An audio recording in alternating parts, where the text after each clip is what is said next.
Hey crew, I wanted to go through the sample questions just released by College Board for our exam. Great thing to spend some time with.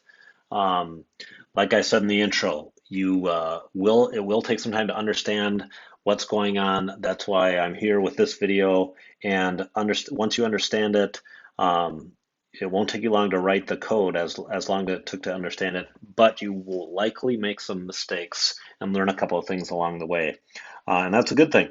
But they're good questions. I think you'll like it. So there's the breakdown. I'm not going to go through that in terms of what's that quick reference guide. If you forget some array list methods and things, have that available. So here's what they're asking. The first thing is they give you a class that you really don't need to touch, and they don't really tell you or how GetMaker works, but you should pay attention to the headers of the methods.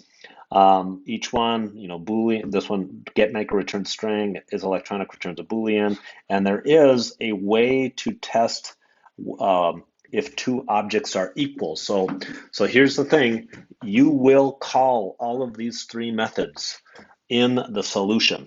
Okay, this is why they are there. So you're going to need these things. You don't need to know how they work, but you will call them. So this is a gizmo object. The other class is going to have an array list of gizmo objects, but you will need to call the getMaker and is electronic and equals. Okay, so that's that. You'll refer back to that in a minute. So here's the actual question class where you implement methods in online purchase manager. Okay, that's the class. It's an array list of gizmo objects called purchases. So this solution, you do need to use the purchases array list. You're going to refer to the purchases array list. Um, there's no constructor in this class, so we just assume all those things work. So part A, it says this is part A. You're gonna write the returns the number of purchased gizmo objects that are electronic and are manufactured by maker. So that's what this variable maker is. It's kind of strange formatting for my view here. Um, so that's part A. You're going to return an int that is the count of this maker. Okay, so you're going to need to use maker, and you're going to need to go through the purchases list um, and count the number by whatever maker is passed by the parameter. Okay, and if I skip ahead a little bit, they do show you examples of this. So, if this were the purchases list, and you called for an object ABC, how many purchases were made by ABC that are electronic, that are um, count electronics by maker. So you're going to that are electronic and are manufactured by maker. Sorry. And so this one, ABC, returned a true. If electronic, ABC returns a false, so that would not count. ABC returns a true, so that would count. So that's why this one was 2. So that's part A. Write that method. Part B is if returns true if any pair of adjacent purchase gizmo objects are equivalent and false otherwise. So any pair, anything next to each other are the same. And this method will return a true or a false. Return at some point it will return a true, and at some point in your method it will return a false. And so you're going to need to loop through purchases, okay, and determine if a pair are the same.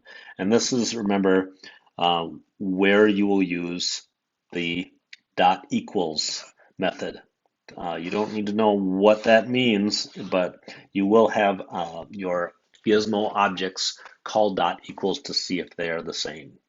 Part C, then, for this particular thing is you are going to need to add functionality to this class. What would you need to do? Okay, so read through that and take a look at it. Um, Write the header of the method and how would you make that happen? What variables would you need to add to Gizmo? What would you need to change anything else along the way? So take a look at that. So that's question 1. Question 2, a little simpler. It's about methods and control structures. You are implementing this get, no, My formatting got strange. This is valid method, and so you should notice that it's static. You will need to call get check in the process of implementing is valid.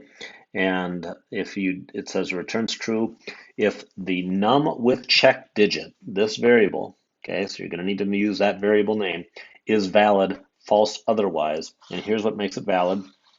Um, Returns true if its parameter num with check digit which represents the number containing a check digit, is valid, false otherwise. The check digit is always the rightmost digit of num with check digit. So for instance, if I called get check, this would produce a true. We don't know how or why it produces a true. We don't care, but it does produce that. So this one is valid because when 1592 is passed in, this returns a 2 because the number 1592 is valid.